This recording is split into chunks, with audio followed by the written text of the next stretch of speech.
সবসময় চেয়েছি একটা ভিন্ন গল্পের মাধ্যমে চলচ্চিত্রতে অভিষেক করি। এই গল্পটা এতটাই গুরুত্বপূর্ণ যে এগুলো নিয়ে আমাদের কথা বলা উচিত। আর্টিস্টের প্রতিবাদ আসলে একটু আর্টিস্টিক ওয়েতেই হয়।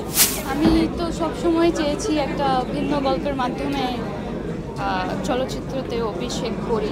এটা সবসময়ের ইচ্ছে ছিল এবং সবসময় আমাকে যেভাবে দেখে এসেছে আমার ক্যারিয়ার যদি কেউ ফলো করে থাকে, আসলে আমি সব জনরার কাজ করতেই পছন্দ করি এবং ফিল্মের ক্ষেত্রেও তাই। এটা দিয়ে শুরু করলাম, সামনে যে কাজগুলো আছে সেগুলো ভিন্ন ভিন্ন রকমের এবং আমার কাছে মনে হয়েছে এই গল্পটা খুবই গুরুত্বপূর্ণ এবং চাইলেই অন্য ধরনের কোনো একটা গল্প নিয়ে নিজেকে উপস্থাপন করতে পারতাম, কিন্তু এই গল্পটা এতটাই গুরুত্বপূর্ণ যে এগুলো নিয়ে আমাদের কথা বলা উচিত।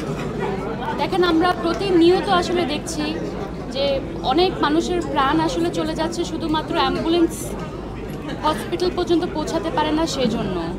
আমরা এটাও দেখছি বিভিন্ন রেস্টুরেন্ট থেকে শুরু করে বিভিন্ন মার্কেট আগুন লেগে যাচ্ছে ওখানে। এক স্প্রেতে বদলে দিন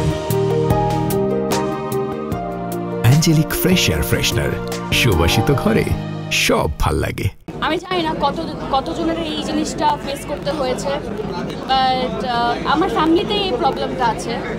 সেটা হচ্ছে এনআইডি যখন একবার প্রিন্ট হয়ে চলে আসে, সেটাকে সংশোধন করতে আসলে বছরের পর বছর চলে যায় এবং এই প্রসেসটাই এতটা টায়ারিং যে মানুষ আসলে হাল ছেড়ে দেয়।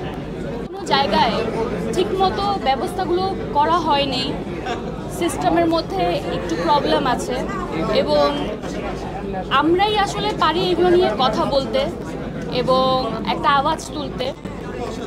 আর সেই আওয়াজটুকু একজন অভিনয় শিল্পী হিসাবে আমার মনে হয়েছে আমি সেটা আমার চলচ্চিত্রের মাধ্যমেই তুলব, কারণ আর্টিস্টের প্রতিবাদ আসলে একটু আর্টিস্টিক ওয়েতেই হয়। তো আমি বলবো এটা আমাদের এক ধরনের প্রতিবাদ ছিল আমাদের আশেপাশে যেই ধরনের অন্যায় ঘটে যাচ্ছে সেটা নিয়ে।